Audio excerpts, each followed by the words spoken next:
Bismillahirrahmanirrahim. Alhamdulillahi Rabbil Alamin. Wassalatu wassalamu ala asyrafil anbiya'i wal mursalin. Nabiyina Muhammadin wa ala alihi wa sahbihi ajma'in. Assalamualaikum warahmatullahi wabarakatuh. So, inakida insyaAllah, sa tiyatalakay natin yung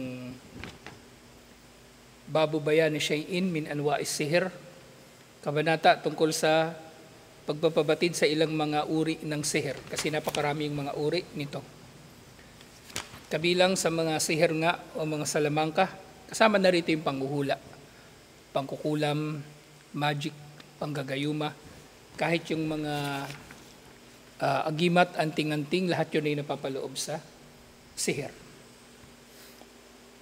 Ngayon, merong isa pang uri ng sihir dito, at ito na yung sihir ng pag-ihip sa buhol.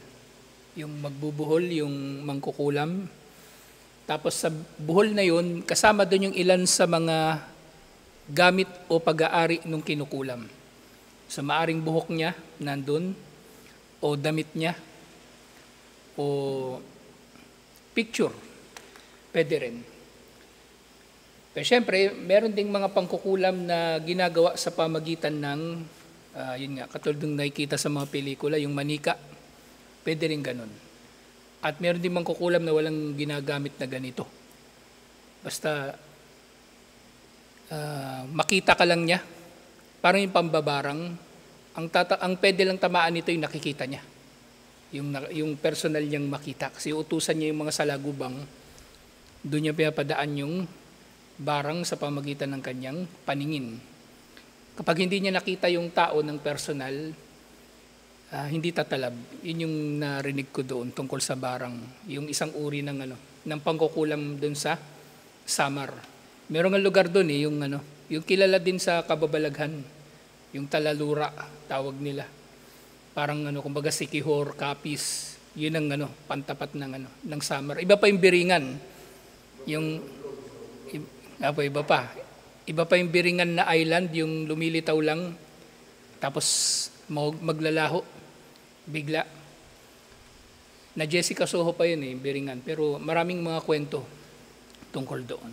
So maraming iba't ibang uri ng sihir. Yung ang pagkukulam mismo, maraming pang iba't ibang paraan ng pangkukulam. Maraming pang iba't ibang paraan ng pangkukulam. So yung doon sa Suratul Falaq, yun yung tinutukoy doon na pangkukulam. Min syarrin naffathati fil uqad, nagpapukop tayo sa Panginoon ng bukang liwayway kay Allah. At kabilang doon sa hinihingi natin ng pagpapakupkop sa Kanya, yung kasamaan ng umiihip sa buhol, yung mangkukulam na ang tinutukoy doon. Kaya nga Suratul Falaq, mainam na nababasa ito palagi ng tao. Tuwing pagkatapos sala lalo na, o kahit hindi sala, bago matulog, i-recite niya yun, inshallah, ito ay protection sa kulam. Pero syempre, hindi nangangahulugan na porke nagre-recite ka nun, hindi ka na makukulam. Hindi talaga mapakali dun sa yung pinos ni Manong, yung pinos ng brother. Ang tunay naman na nampalataya daw ay hindi tatablan ng kulam, tatablan pa rin ng kulam ang kahit sino mang dulutin ni Allah, natablan ng kulam. Pero hindi yun mangangahulugan na may kapintasan ng kanyang pananampalataya. Di ba? Mananampalataya, tinablan ng kulam. Sasabihin natin, kulang kasi ng pananampalataya. Hindi yun dalil na kulang sa pananampalataya ang tinablan ng kulam. O kaya sinapian, mananampalataya, sinapian ng jin, sasabihin natin sinapian kasi mahina ang pananampalataya, hindi rin yung dalil. Katulad ng kung paano si Propeta Muhammad sallallahu alaihi wasallam tinablan ng kulam, pero hindi nangangahulugan na may problema o may kapintasan sa kanyang pagiging propeta. Wala yung epekto sa kanyang pagiging propeta. Pinahintulutan niyo ni Allah na siya ay makulam para makakuha tayo ng aral mula rito. So, iniulat ni Imam An-Nasai, man akada uqdatan thumma nafata fiha faqad sahara, wa man sahara faqad ashraka, wa man ta'allaka syai'an wukkila ilayh. Sino man daw ang gumawa ng pagbubuhol, yung magbubuhol ka ng tali, sa intensyon mo na mangkulam at inihipan mo ito, sa intensyon din mangkulam, siya ay nakagawa ng sihir. At sino mang gumawa ng sihir ng salamangka ng pangkukulam ay nakagawa ng shirk. Antimano, kumbaga, automatically, shirk yun. Kahit laro-laro lang, hindi mo pwedeng gagawing laro ang shirk. Diba? Bawa, magsusujud ka sa harap ng rebulto ni Mama Mary para lang sa content, para lang sa TikTok.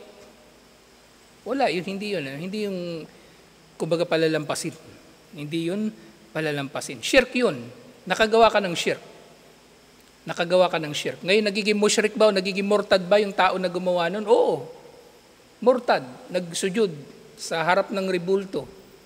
Muslim, nagsujud sa harap ng rebulto para sa TikTok, para sa content. Nagmurtad yun. Kailangan niya magtauba. Pero syempre, hindi naman yun, hindi agad-agad papatayin o papatawan ng parusang kamatayan. Kailangan niyang magbalik loob kay Allah. Kasi nakagawa siya ng shirk. Hindi niya pwedeng ikakatwiran na malinis ang kanyang puso o dalisay ang kanyang puso kasi walang dahilan para gawin niya yun. Kung hindi man siya, kumbaga, sige, mapapangatwiranan niya na hindi siya nag-shirk sa ginawa niya. Ginawa niyang katawa-tawa ang relihiyon, hinamak niyang relihiyon, nanakid din. So wala siyang lusot, wala siyang may kakatwiran sa ganung gawain. So sino man ang gumawa ng pangkukulam ay nakapag-shirk. At sino ang magsabit ng anuman, na syempre sinasabit niya na ito ay mayroong kaugnayan na paniniwala, pampaswerte, pangtaboy ng malas, pangtaboy ng masamang espiritu, pangtaboy ng aswang, yung pusa, pinapapasok mo sa bahay yung pusa para papasok yung anghel, wukila ilay. Yung kung ano yung pinagkatiwalaan niya, kumbaga itatali na siya ni Allah doon. Doon na siya, kumbaga, iuugnay ni Allah. Pababayaan siya ni Allah at hayaan siya ni Allah na ipagtanggol ng pusa niya o ng pampaswerte niya. Ganun ang mangyayari sa kanya. So, mapanganib itong usapin nito ng sihir. At yung okda nga na ito na nga yung pagbubuhol. At dahil dito, isisingit natin isang mahalagang aralin. Nangangati talaga ako dito sa yung usapin ng pagkukulam kay Propeta Muhammad sallallahu alaihi wasallam. So kailangan malinaw natin ito, inshallah. So, sinasabi, hadithun suhiran Nabi sallallahu alaihi wasallam, hadithun sahih. Ang hadith tungkol sa pagkakakulam kay Propeta Muhammad sallallahu alaihi wasallam ay hadith na sahih. Iniulat ito ni na Imam al-Bukhari at Imam Muslim at iba pa na mga kolektor ng hadith. Wa talakahu ahlus sunna bil kubuli war rida. Tinatanggap ito ng ahlus sunna at ito ay kanilang, kumbaga, tinatanggap ng buo at hindi nila iniinkar. Walam yunkirhu illa al-mubtadi'ah. Walang tumatanggi sa mga sahih na hadith tungkol sa pagkakakulam kay Propeta Muhammad sallallahu alaihi wasallam, liban na lang sa mga gumagawa ng bid'ah. Wa fima buliya nas al-hadith wa fima yali nas al-hadith. At dito mababanggit nga yung hadith na yon. So iniulat ni Imam al-Bukhari at Imam Muslim mula kay Aisha radhiyallahu anha, suhiran Nabiyyu sallallahu alaihi wasallam hatta kana yukhayyalu ilayhi annahu yaf'alu shay' wa ma yaf'aluhu. Na kinulam daw si Propeta Muhammad sallallahu alaihi wasallam at ang naging epekto nito sa kanya ay inaakala niya na ginawa niya ang isang bagay na hindi naman niya talaga ginawa. Hatta kana data yawmin da'a. Hanggang sa isang araw nagdua si Propeta Muhammad sallallahu alaihi wasallam dahil maaring nararamdaman na niya yung epekto nito.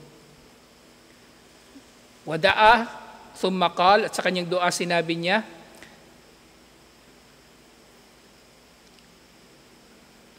Ash'artu anna Allah aftani fima fihi shifai.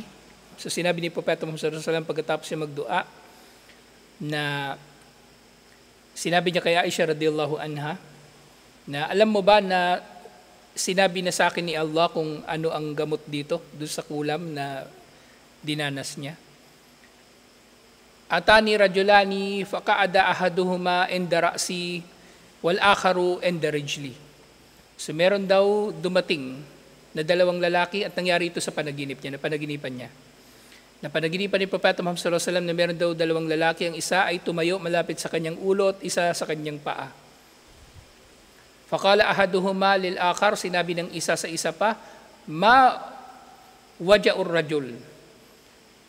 Sabi ng isa sa kanila, ano ang problema ng taong ito? O ano ang kanyang sakit? Qala matbub, sabi ng isa, siya ay kinulam.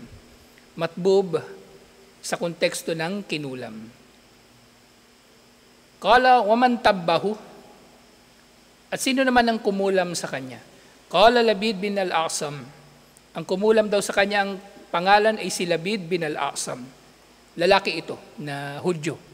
Sa yung pangkukulam, di ba usually ang mangkukulam pinoportray na babae. Meron ding lalaki na mangkukulam. Yung nga lang sa ano kasi, sa western na mga pagpo-portray ng pangkukulam, usually babae yung pinapakita. Pero may lalaki rin na mangkukulam.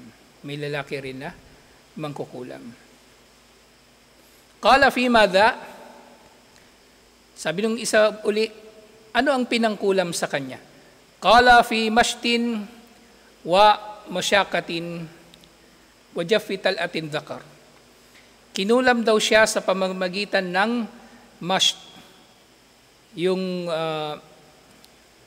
suklay. So yung suklay, so meron itong mga buhok na naiwan, kumbaga ninakaw yung suklay ni Propeta Muhammad sallallahu alaihi wasallam at kinuha yung kanyang yung kanyang buhok na kasama nung suklay. So suklay na may kasamang buhok at sinamahan ito ng balat ng ng bulaklak ng lalaking palmera. So nung dates pala. So yung dates, nagkaroon siya ng bulaklak, kinuha niya yung lalaking bulaklak at doon niya itinali kasama yung buhok ni Propeta Muhammad sallallahu alaihi wasallam.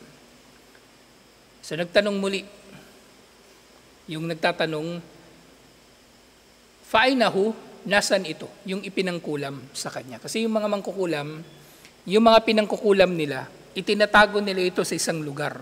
At hanggat naroon yun, may kapangyarihan o may bisa ang kulam. Liban na lang sa naisin ni Allah.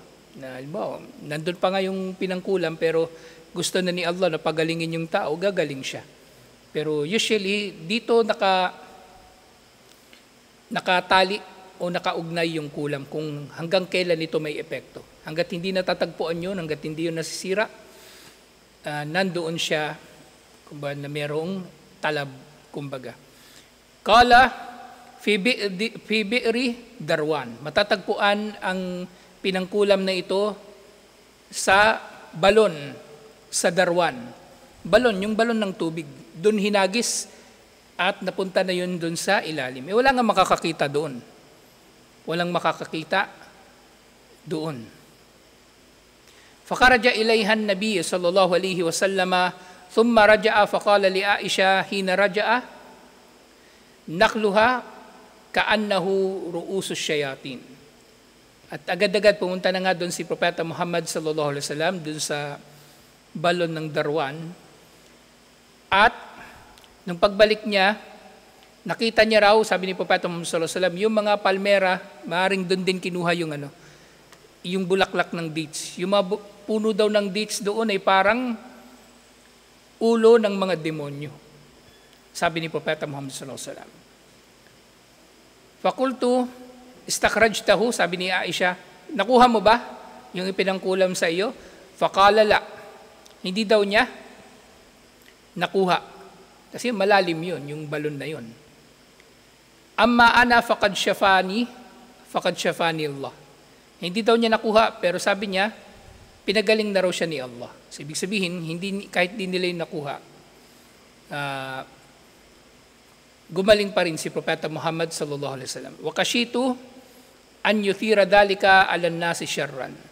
Pero kinatatakutan niya na magdudulot ng masama yung balon na yon at yung anumang kulam na ibinaon o hinagis doon. So madufinat al-bi'ru. At inutos niya na tabunan na lang yung balon. Dahil sa takot niya na maaring mapipinsala ang mga tao doon sa balon na yun at doon sa anumang inilibing doon na sihir. Alhamdulillah. Sa totoo na nakulam si Propeta Muhammad sallallahu alaihi wasallam. So ito naman yung sinabi ng mga scholar tungkol dito. Sinabi ni Ibn Hajar, وَهَذَا قَدْ وُرِدَ صَرِيحًا فِي رِوَايَةِ ابن عَيْنَةَ عند البخاري وَلَفْدُهُ حَتَّى كَانَ يَرَى أَيَّدٌ أَنَّهُ يَأْتِي النِّسَاءَ وَلَا يَأْتِيهِنْ وَفِي رِوَايَةٍ الْهُمَيْدِ وَفِي رِوَايَةِ الْهُمَيْدِ إِنَّهُ يَأْتِي أَهْلَهُ وَلَا يَأْتِيهِمْ. Sabi ni Ibn Hajar, so malinaw sa mga hadith, halimbawa kabilang dito sa inulat ni Ibn Uyayna, doon sa hadith na inulat ni Imam al-Bukhari, kabilang sa iba't ibang mga ulat, karagdagang detalye ito. Na kabilang sa mga epekto kay Propeta Muhammad sallallahu alaihi wasallam, yun nga, inakala niya na nakipagtalik siya sa kanyang mga asawa pero hindi naman siya nakipagtalik. So nalalaman nila ito kasi halimbawa maggugusol siya tapos nalilito siya kung may nangyari ba o wala. At gayon din inilulat nga doon kay Iyad sa sinabi tungkol sa usapin na ito.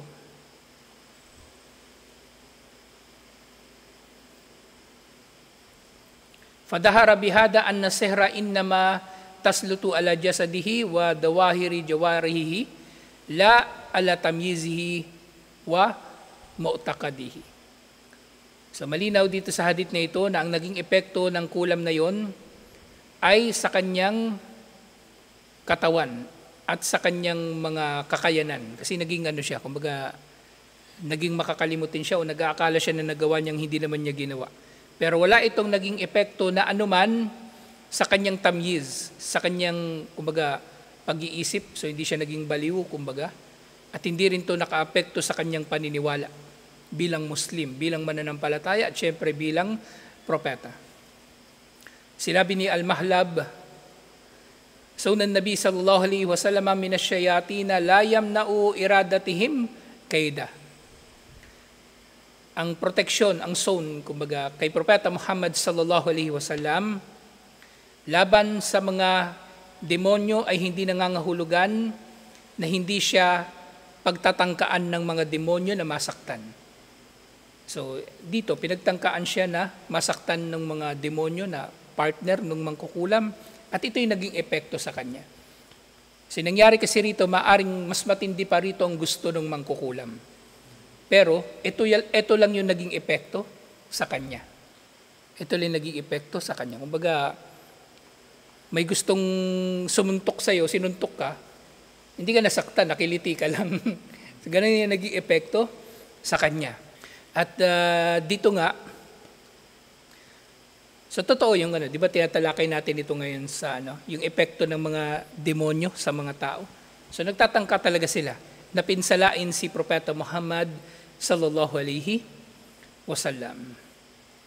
Fa fi sahih anna shaytanan arada an yufsida alaihi salatahu fa amkanahu Allahu minhu. So naiulat sa isang sahih na hadith na meron daw demonyo na gustong sirain ang sala ni Propeta Muhammad sallallahu alaihi wasallam pero prinotektahan siya ni Allah. Fakadalika sihir. So ganun din sa sihir. So meron magtatangka na maminsala kay Propeta Muhammad sallallahu alaihi wasallam pero pinoprotektahan siya ni Allah. At kung ano man ang pinsala na natamo niya, yun ay para sa isang dakilang hikmah na matuto tayo mula rito. Manalahu min dararihi la yudkilu naqsan ala ma yata'allaqu bitablig. So itong nangyari na ito kay Propeta Muhammad sallallahu alaihi wasallam, ang naging pinsala sa kanya ay walang anumang epekto sa pagpaparating niya ng mensahe ni Allah. Bal huwa min jinsi ma kana yanaluhu min darari sa'iril amradi min da'fi anil kalam. Bagkus nga ito ay isang uri lamang, ang naging epekto nito ay isang uri lamang ng sakit na halimbawa ay nahirapan yung tao na magsalita at iba pang mga gawain. O ajaza an ba'da al-fi'l. At ang mga nangyari na ito kay Propeta Muhammad sallallahu alaihi wasallam na naiisip niya ang isang bagay na akala niya ginawa niya, hindi naman niya ginawa. Hindi naman talaga ito nagpatuloy. Bal yazulu wa yubtilu Allahu kayda syayatin. Pagkus ito ay nawala rin agad. At pinawalang saysay ni Allah ang pakana ng mga demonyo laban kay Propeta Muhammad sallallahu alaihi wasallam. Panghuli ngayon insyaAllah. Sinabi ni Ibn al-Qayyim rahimahullah, hadihi sallallahu alaihi wasallam fi ilaj sihri alladhi saharathul yahudu bihi. Tungkol doon sa gamot na ginamit ni Ibn al-Qayyim rahimahullah tungkol dito sa sa sihir na natamo niya mula sa isang Hudyo. Wakad ankara hada ta'ifatun minan nas. So meron daw mga tao na tinatanggi nila na nangyari ang pangkukulam na ito. Wa qalu la yajuzu hada alayh. Hindi maaring mangyayari ito kay Propeta Muhammad sallallahu alaihi wasallam. So meron talagang taong ganito, yung mga pilosopo. Mas marunong pa sila. Merong hadith kina Imam al-Bukhari at Imam Muslim pero ayaw nilang tanggapin. Mas marunong pa sila. Hindi raw pwede. Ito yung problema sa tao na nasusobrahan ng talino, nasusobrahan ng tiwala sa kanyang sarili, nasusobrahan ng yabang. So, hindi na tumatanggap sa pananaw na Islamiko at ang ipinipilit niya palagi yung kanyang sariling interpretasyon. So sinasabi nila, la yajuzu hada alay. Hindi ito pwedeng mangyari sa kanya. Wadannuhu naksan wa aiban. At inakala nila na ang pagkakakulam kay Propeta Muhammad sallallahu alaihi wasallam ay isang kapintasan o pagkukulang sa kanya. Pero hindi nga. Katulad ng sinabi ko kanina. Hindi porke may mananampalataya na nakulam, sasabihin natin, mahina ang kanyang pananampalataya. Hindi porke may mananampalataya na sinapian, ay mahina na ang kanyang pananampalataya. Hindi ito makakaapekto sa kanila ng anuman. Ay lalong-lalo na kay Propeta Muhammad sallallahu alaihi wasallam. Walaysal amru kama za'amu. Pero nga, ang bagay na ito hindi katulad ng inaakala ng mga tao na ito na nagtatanggi na si Propeta Muhammad sallallahu alaihi wasallam ay nakulam. Bal huwa min jinsi ma kana ya'tarihi min al-askami wal auja. Bagkus ito ay katulad lamang din kung paanong ang tao ay maaring nagkakasakit o maaring magkakaroon siya ng kapansanan o kahinaan. Wa huwa maradun min al-amrad. Ito ay isang sakit na kabilang sa mga sakit, ang pagkakakulam. Wala itong pinagkaiba sa sipon, sa ubo. Wala itong kinalaman sa antas ng tao sa kanyang pananampalataya. Pero syempre, tinutukoy natin dito yung mananampalataya. Okay? Hindi ito batayan na mahina ang kanyang pananampalataya. Kapag siya ay sinapian, kapag siya ay nakulam, hindi ganoon.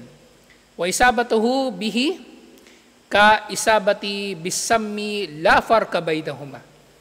Kapag ang sino man ay tinablan ng kulam, katulad lang din ito halimbawa ng tao na nalason. Pareho lang sila. Ang kulam ay parang lason, ang kulam ay parang sakit. At maaaring dadapo ito kahit kanino, kahit kay Propeta Muhammad sallallahu alaihi wasallam.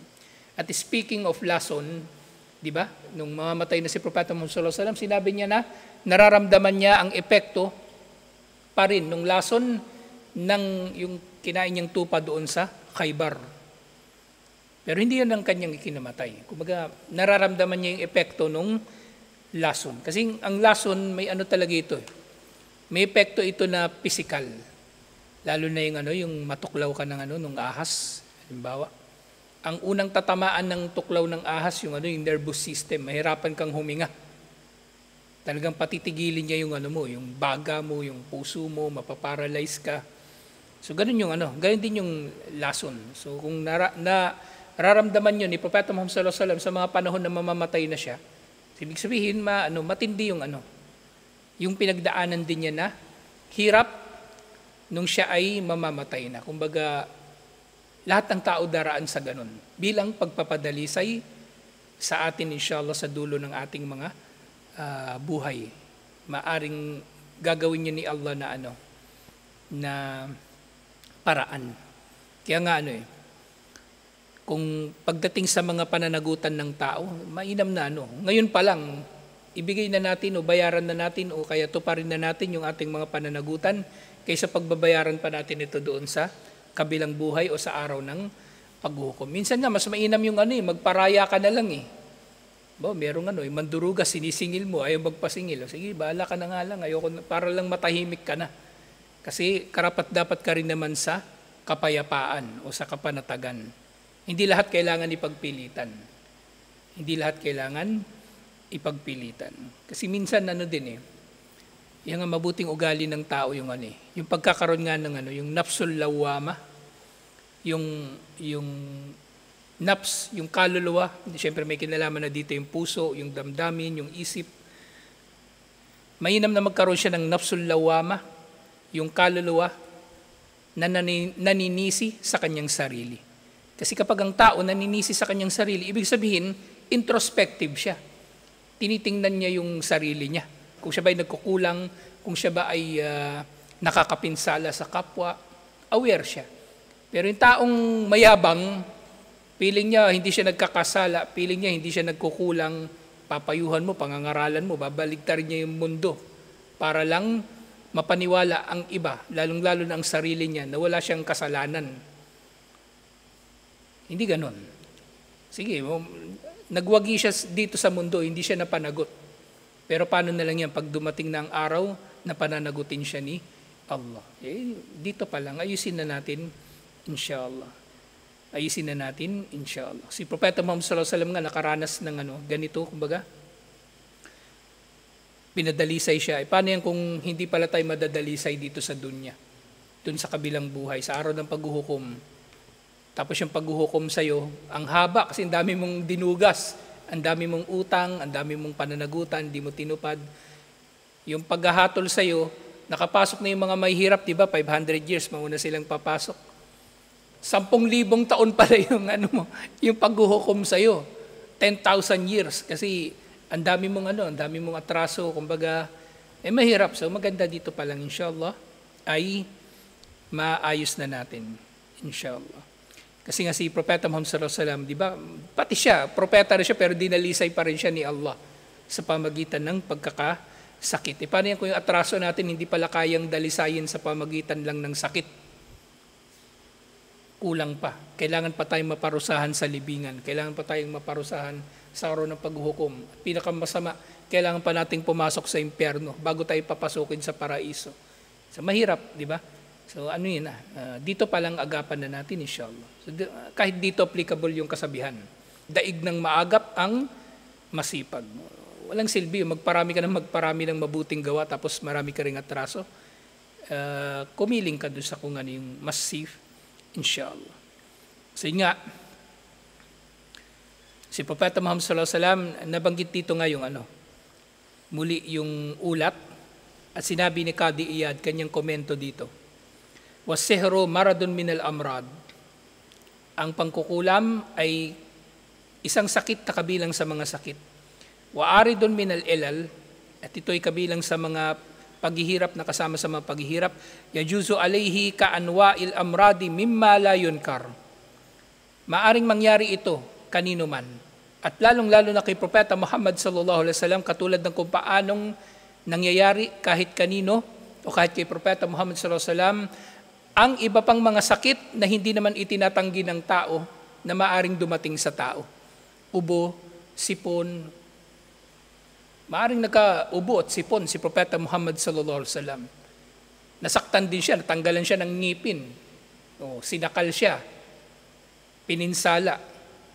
Maaring nangyari yun sa kanya sa pahintulot ni Allah. So bakit hindi maaring mangyari sa kanya yung sihir, yung pagkakakulam?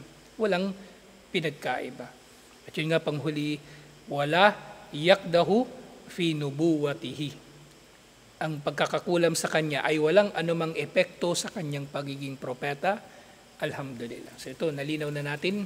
Alhamdulillah. Kasi kating-kati talaga ako dito sa usapin nito, alhamdulillah.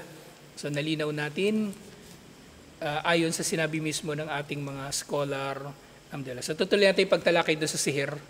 Inshallah. Dito nga sa Kitabut Tauhid. Next week, inshallah. Assalamualaikum warahmatullahi wabarakatuh.